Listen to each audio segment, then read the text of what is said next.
Imagine waking up every morning with the sound of electricity humming in your ears, a subtle vibration that never truly stops.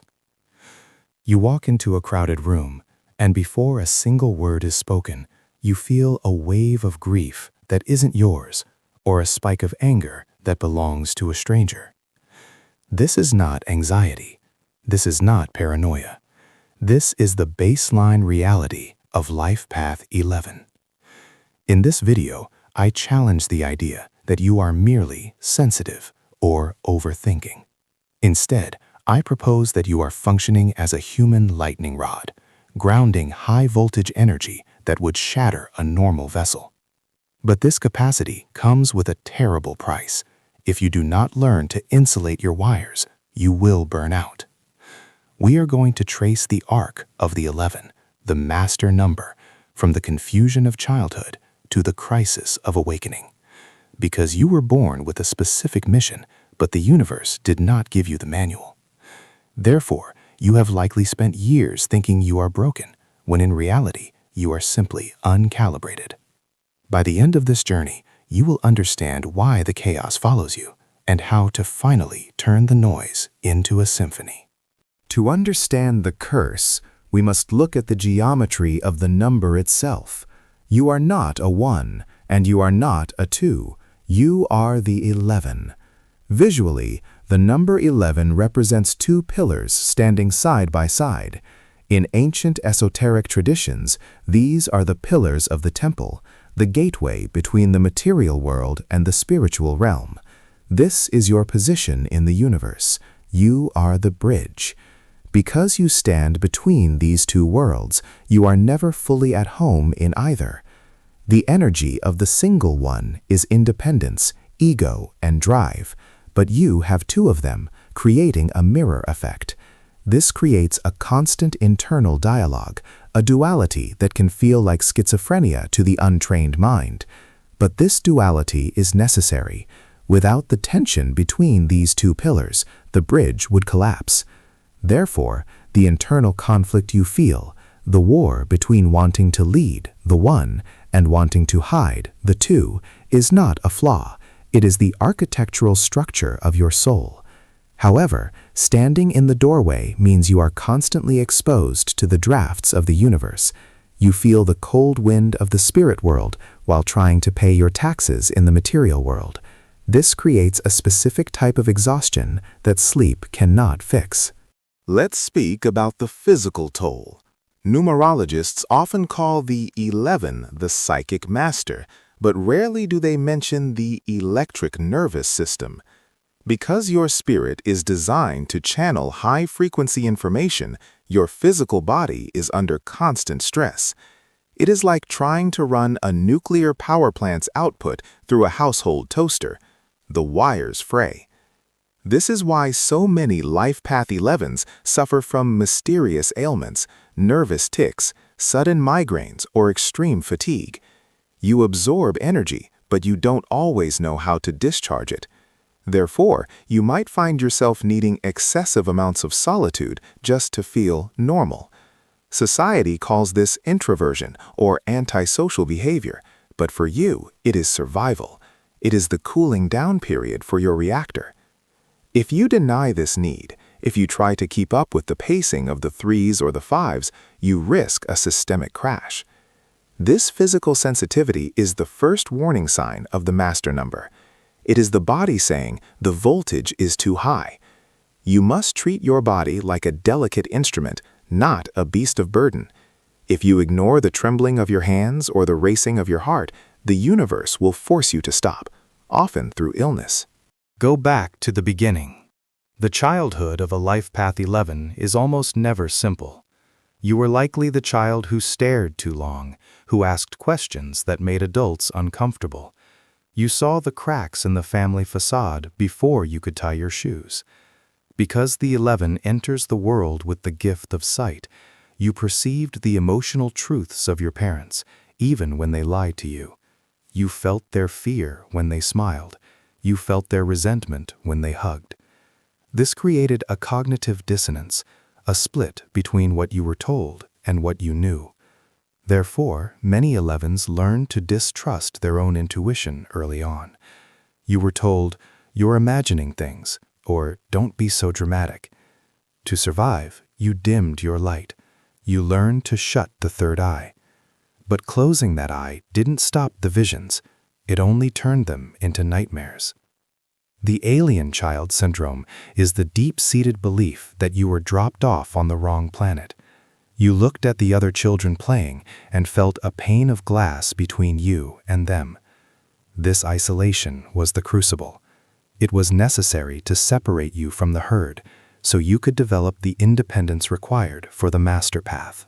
There comes a point in every life path 11's life, usually between the ages of 28 and 35, where the suppression fails. The dam breaks. This is the illumination phase, but it often looks like a disaster. It can manifest as a divorce, a career collapse, or a total loss of identity. Because the master number demands authenticity, anything in your life that is false must be burned away. You cannot build a temple on a foundation of lies. Therefore, the universe lights the match. This phase is terrifying. You feel as though you are losing your mind, but in reality, you are losing your illusions. The 11 energy is volcanic. If it is capped, it explodes. During this time, you might experience heightened synchronicity, seeing 1111 everywhere, having prophetic dreams, or meeting people who seem to know your soul instantly. This is not madness. This is the activation of the beacon. The curse here is that you must walk through the fire alone. No one can hold your hand during the illumination because the transformation is internal. You are the phoenix, and the phoenix must burn before it can rise.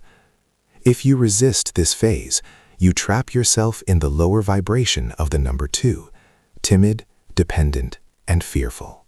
The greatest trap for the 11 is the paralysis of potential. You have the vision of the 1, the leader, but the sensitivity of the 2, the peacemaker. The 1 wants to charge forward and change the world. The 2 worries about hurting people's feelings or making a mistake. The result? You stand frozen. You see 10,000 possibilities, 10,000 futures, and because you see them all so clearly, you cannot choose one. You become overwhelmed by the magnitude of your own potential. It feels safer to do nothing than to do the wrong thing. But here is the secret. For an 11, movement is medicine. The energy accumulates when you are stagnant. The anxiety you feel is actually unspent creative power rotting inside you. Therefore, the cure for the 11's neurosis is creation. It doesn't matter what you create, art, business, systems, healing, as long as you move the energy from the ethereal plane to the material plane. You are a channel. If a pipe is clogged, the pressure builds until it bursts. You must open the tap. You must accept that you will make mistakes and that your mistakes are often divinely guided detours. Love for a life path 11 is rarely a simple romance. It is a spiritual classroom. Because you emit a high vibrational light, you attract moths, people who are lost, wounded, or living in darkness. They are drawn to your warmth. Initially, this feels like destiny. You feel needed. You use your intuition to heal them, to understand them better than they understand themselves. But this is the trap. You are not here to be a rehabilitation center for broken souls. When an 11 enters a relationship from a place of saving someone, they drain their own battery. You absorb their trauma. You confuse their pain with your love. Therefore, many 11s find themselves in codependent cycles, giving everything and receiving nothing but exhaustion. The lesson here is discernment. You need a partner who is grounded, a solid rock to your lightning. You need someone who doesn't need you to complete them, but who can stand beside you in the fire without burning. Until you learn to protect your energy field, you will continue to attract lessons, not partners. You must learn to close the door to the temple. Why go through all this pain? Why the sensitivity, the isolation, the paralysis? Because you are the messenger. The Life Path 11 is often called the Illuminator. Your purpose is to bring new ideas, spiritual truths, or visionary concepts down from the ether and plant them in the earth. But a messenger who cannot speak is useless. A messenger who is afraid of the message is dangerous. The moment you accept that your intuition is not a glitch, but a GPS, everything changes. You stop asking, "Why am I so different?"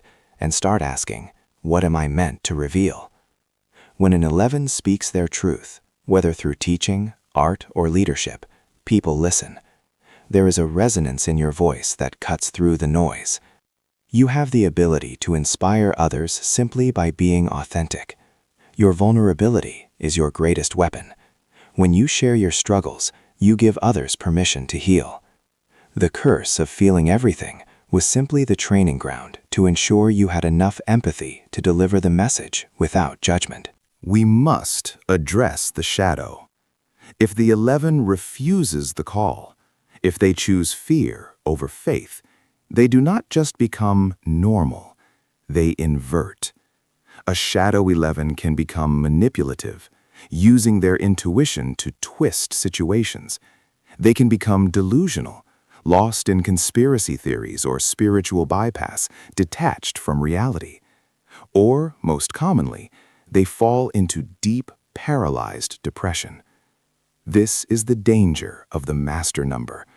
The fall is further because the climb is higher. There is no middle ground for you. You cannot live a mundane life and be happy. It will feel like wearing a shoe 2 sizes too small, constant, nagging pain. You have seen the shadow 11s in history and in your own life. Brilliance wasted on deception or self-destruction. But recognizing the shadow is the first step to defeating it. You must ground yourself. You must eat root vegetables, walk in nature, handle money, do the dishes. Spiritual height requires material depth. You cannot be a messenger of the sky if your feet are not on the ground. So, here is your ultimatum. You are standing at the edge of the cliff we saw at the beginning. You have 2 choices.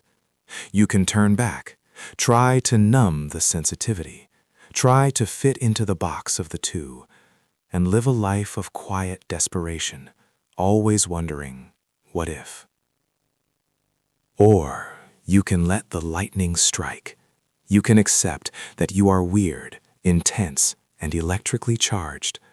You can accept that your path will never be straight. You are the spiritual messenger. Your life is not about you. It is about what flows through you. Once you surrender to this, the burden lifts. The static in your ears becomes a melody. The anxiety becomes excitement. You are not crazy. You are just waking up while the rest of the world is sleeping. It is time to stop hiding the light and start steering the ship.